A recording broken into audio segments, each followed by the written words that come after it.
En este orden de ideas, excepto que el Consejo Nacional Electoral demuestre lo contrario, haga públicas las actas, permita hacer una auditoría integral de toda la información, pues los resultados electorales nos señalan que es el señor Edmundo González. Hola, ¿qué tal? Bienvenidos. Esto es Semana. Los saludamos en este 5 de agosto para hablar de Venezuela, por supuesto, porque sigue la tensión después del fraude electoral que se presentó el pasado 28 de julio. Nuestra invitada, Alejandra Barrios, directora de la Misión de Observación Electoral, porque hay noticia con ellos. Doctora Barrios, bienvenida a Semana. ¿Cómo le va? Muy bien, muchísimas gracias. Muchísimas gracias por la invitación y obviamente un placer de poder estarlos acompañando en esta transmisión. Bueno, doctora Barrios, mire usted. El informe de la MOE da como ganador a Edmundo González con el 67,2% de los votos. ¿Cómo se construyó este informe?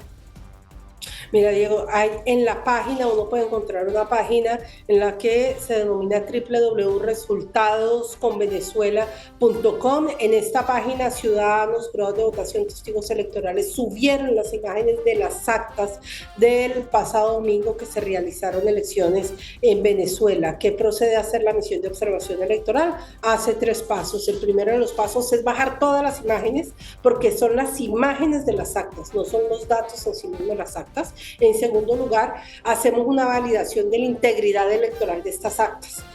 Las actas en Venezuela, del proceso electoral venezolano, cuenta con 3 candados. Primer candado es un código QR, entonces hacemos la lectura de cada una de las 21.952 actas que revisamos para ver qué nos decía este código QR, porque tiene que generar un registro de archivo plano.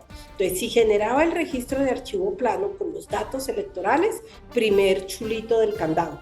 Segundo chulo del candado es un código hash. El código hash es como una cédula de ciudadanía, es como una huella digital para las actas. Si se cambia el acta, se modifica el código hash. Revisamos cada una de las 21.952 actas, que es el 73% del total de las actas, chuleado para cada una de estas actas. Y el tercero es una revisión de las firmas, porque se señalaba que habían unas firmas repetidas, etcétera. Nosotros hicimos una revisión de las firmas, dejo claro, no una auditoría, porque la misión de observación electoral no tiene grafólogos, pero además así los tuviera, no tiene con qué comparar, ¿no? Porque necesitas la firma de comparación.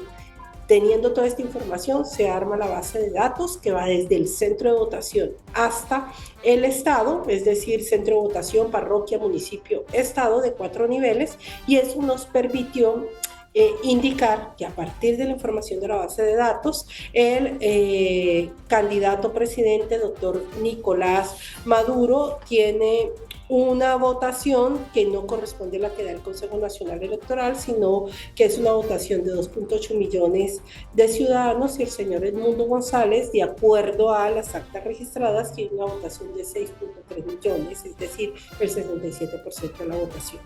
En ese orden de ideas, doctora Barrios, ¿quién debería ser el presidente de Venezuela?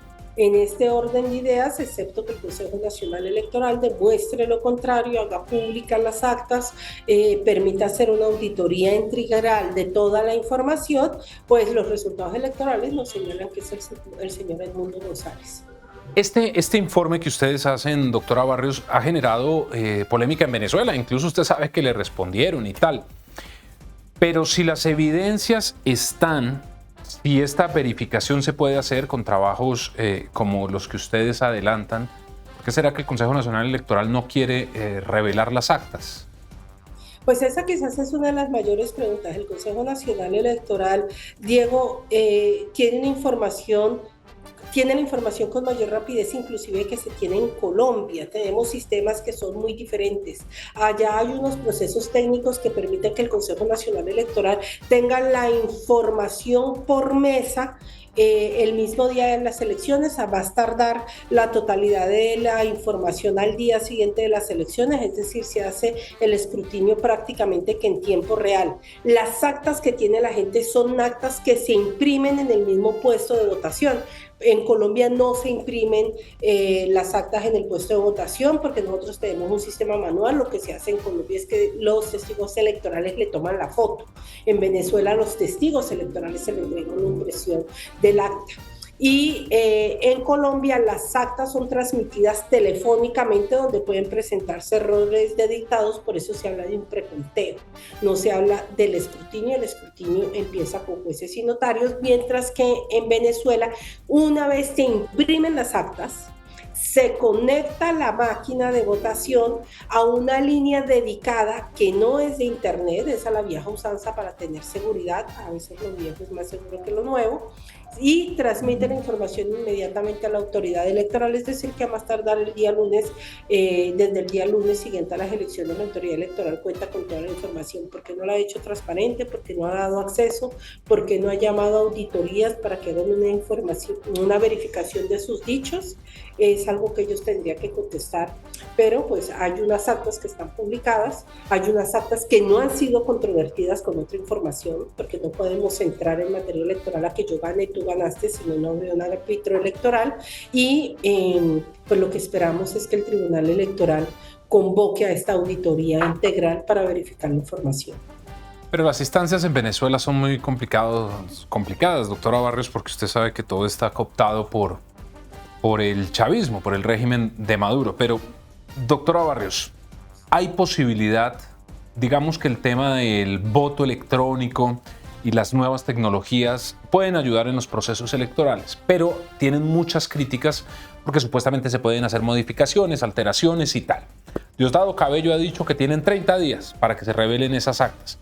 En ese tiempo, ¿es verdad que se pueden hacer alteraciones para quienes votaron a través del voto electrónico? Efectivamente se podrían hacer alteraciones, nada que tenga tecnología es completamente infalible. Infalible, absolutamente nada. Cuando tú le incluyes tecnología a los procesos o procedimientos, puedes tener fallos en el sistema, puedes tener hackeos, puedes tener modificaciones. Por eso, la misma legislación venezolana incluye unos pasos previos. Uno de los pasos es la impresión de las actas. Entonces tú te quedas con un acta. Ese es como tener el seguro de que los votos que tuviste en esa mesa efectivamente son los votos que fueron contados y depositados en la urna. Segundo mecanismo de verificación, el jueves pasado se tenía que haber hecho la auditoría ciudadana, donde van las diferentes organizaciones políticas, donde tienen presencia observadores nacionales, testigos electorales, se abren el 52% de las urnas y se hace el conteo voto a voto para verificar que estos resultados compaginen. Lamentablemente esa auditoría no se hizo porque si no tendríamos la información del 52% de las mesas para ver si las tendencias concordaban. Y el tercer mecanismo de auditoría es poder hacer una verificación de terceros imparciales, que tampoco se pudo porque lamentablemente hubo desinvitación a observaciones electorales que como la Unión Europea tenían capacidad de presencia en los puestos de votación, o no se le entregó al Centro Carter tampoco la información de los sistemas que tiene la autoridad electoral. Así que posibilidad de modificación de los resultados sí hay, pero esas son decisiones humanas. El sistema fue probado, el sistema fue auditado, hubo verificación tanto de los códigos fuentes de la transmisión de los datos de los procesos de consolidación, así que queda en el campo del Consejo Nacional Electoral la explicación de por qué no han hecho pública la información y sobre todo cuando ellos señalan que fueron hackeados, a qué están haciendo referencia, qué se hackeó, en qué afectación hubo, porque no obstante el hackeo que señalan con la gravedad que lo indican, dieron unos resultados electorales que los confirmaron en el segundo boletín el pasado jueves. Esto que menciona en esta respuesta, doctora Barrios, me da pie para preguntarle lo siguiente. Usted bien sabe que se aprobó el Código Electoral aquí en Colombia. La Corte Constitucional lo está revisando y dentro de esta iniciativa aprobada se incluye el voto electrónico. ¿Será conveniente que en Colombia exista? Digamos, entendiendo que los sistemas electorales de Colombia y Venezuela son diferentes, pero también ha habido muchas críticas de que en Colombia se implemente el voto electrónico, por los costos, por las posibilidades de manipular resultados. ¿Qué opinas sobre este tema? Pues Diego, yo creo que después de la controversia que estamos teniendo frente al tema de Venezuela, y frente a la carencia de información del costo del voto electrónico, es decir, cuál es la empresa, cuánto vale, cuántas máquinas de votación electrónica se requerirían, cómo se instalarían, cuáles serían las diferentes auditorías que se requieren, es decir, de poder saber exactamente cuál es el impacto, es mejor en Colombia aplazar esa decisión. Las decisiones de ir incluyéndole mayor tecnología a un proceso electoral deben ser decisiones pausadas, porque estamos hablando de la confianza de los ciudadanos frente al proceso electoral. Colombia tiene todavía que trabajar muchísimo para poder tener un proceso electoral muchísimo más confiable. Tenemos distorsiones como la violencia, el tema de financiación de las campañas políticas, es un tema que no se puede hacer vigilancia y control, pero tenemos algo que nos ha venido funcionando y es todo el sistema de escrutinios para la verificación de los resultados. Entonces hay que tomársela con calma, hay que esperar a ver qué dice la Corte Constitucional y lamentablemente esa propuesta de código electoral no venía acompañada de una evaluación de costos. Y sin la evaluación de costos, pues obviamente no se puede tomar una decisión de modificación de nuestro sistema electoral hasta que no se sepa exactamente de qué estamos hablando. Si llegara a... Si la Corte Constitucional declara exequible todo el código electoral y se implementa el voto electrónico, ¿podríamos vivir una situación similar a la que se está viviendo en Venezuela? Qué interesante la pregunta, Diego, porque mira que de lo que estamos hablando no tiene que ver con una falta de confianza en la tecnología que se está utilizando en la votación electrónica.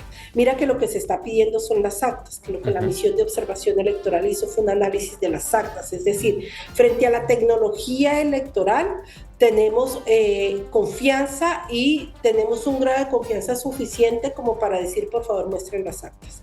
Lo que ha fallado en Venezuela es la gobernanza política del proceso electoral, es decir, el acceso a la información, transparentar la información, hacer auditorías que puedan ser conocidas, que sus resultados sean publicados, realizados por terceros independientes, por expertos de otros países que no están comprometidos con los resultados electorales de Venezuela. Entonces, la gobernanza electoral en Venezuela es lo que hay que revisar, es lo que está sobre donde hay falta de confianza y donde se está pidiendo que haya mayor información. Frente a la tecnología electoral en Venezuela, todos los países, incluyendo Colombia, México, Brasil, los países europeos, Estados Unidos, la misma misión de observación electoral, no hemos tenido hasta el momento reparos, pero a medida que va pasando el tiempo, las auditorías tienen que ser muchísimo más estrictas, porque obviamente, como lo señalé hace un momento, entre más tecnología tienes, más posibilidad de afectaciones a la tecnología puedes hacer. Claro, porque pues entendiendo que la tecnología ayuda bastante, doctora Barrios, a pesar de que muchos colombianos tienen críticas del sistema electoral nuestro, pues la verdad es que sí tiene un blindaje, tiene muchas revisiones y realmente se pueden hacer las reclamaciones del caso, y a pesar de la polémica, por ejemplo, en las elecciones pasadas al Congreso, después de que se hicieron los escrutinios, unas curules se recuperaron, otras las perdieron, pero justamente para eso son las revisiones, ¿no? Efectivamente, y mira que para poder haberse hecho eso, se tuvo acceso a la información. Y de lo que aquí estamos hablando es de acceso a la información, es decir, la información está, ¿dónde está? En el Consejo Nacional Electoral, pero no es pública. Entonces, así es muy difícil controvertir una información que es pública. ¿Eso qué significa? Hoy tenemos una información que está en una página que se llama resultadosvenezuela.com. Y eso no se puede controvertir diciendo esa información es falsa. No. La información electoral se controvierte con datos, con información clara que pueda ser auditada y procesada. Y la carga de la prueba sí recae sobre la autoridad electoral, no solo en Venezuela, en absolutamente todos los países. Cuando la autoridad electoral colombiana señala que se obtuvieron tantos votos, tiene que demostrar que se obtuvieron esa cantidad de votos porque lo que está dirimiendo es una disputa por el poder. Entonces, no es que a Venezuela se le esté pidiendo un estándar internacional diferente al que se le pide a los demás países democráticos. Se le está pidiendo que hagan lo mismo que hacen las democracias que tienen procesos electorales a través de los cuales solucionan la disputa por el poder. Pues doctora Alejandra Barrios, mil gracias por haber estado con nosotros aquí en Semana, hablarnos de este informe que ya muchos de ustedes conocen, pero era importante conocer el trabajo que se hizo. ¿Cuánto tiempo tardaron elaborándolo, doctora Barrios? Pues afortunadamente tenemos experiencia ya haciendo este trabajo, haciendo reconocimiento de imágenes. Nos tomó bajar toda la información desde el día miércoles, jueves, viernes. La elaboración y análisis de la información se hizo entre el viernes y el día sábado. Bueno, casi 8 días. ¿Cómo hacemos para que la lleven a Venezuela, doctora Barrios, y pueda resolver ese asunto rápido allá? No, déjenme en Colombia, que estamos muy bien. Hay unos expertos que ojalá inviten a un panel de expertos amplio para que puedan hacer la revisión y que podamos tener confianza en los resultados que se entregan allá. El pueblo venezolano se lo merece. Sí, porque realmente son las democracias. Y si la gente quiere que el régimen se acabe, pues habría que respetar. Pero mire usted, el Centro Carter lo invitaron y ya usted conoce la postura que tiene. Dicen, no pudimos evidenciar nada. Efectivamente, y además lo que señalan también de manera muy clara el Centro Carter es perfecto. Nosotros hicimos el proceso de observación electoral, pero sin la información de los resultados electorales, pues no podemos hacer el trabajo para el que fueron invitados. Hizo un trabajo muy interesante, hizo un trabajo muy serio, y es muy serio lo que el Centro Carter hizo, decir, sin las actas, sin poder ver los resultados electorales, nuestro dictamen no puede ser a favor de un proceso electoral transparente, es decir, ponen en duda también la realización de un proceso electoral que haya cumplido con los estándares internacionales. Bueno, doctora Barrios, un gran abrazo. Que tenga buen día. Lo mismo, Diego, muchísimas gracias por la invitación y espero que estén muy bien. Y a ustedes también gracias por estar con nosotros. Ya saben, ingresen a semana.com. La cita con nosotros a través de todas nuestras redes sociales. Que tengan un excelente día.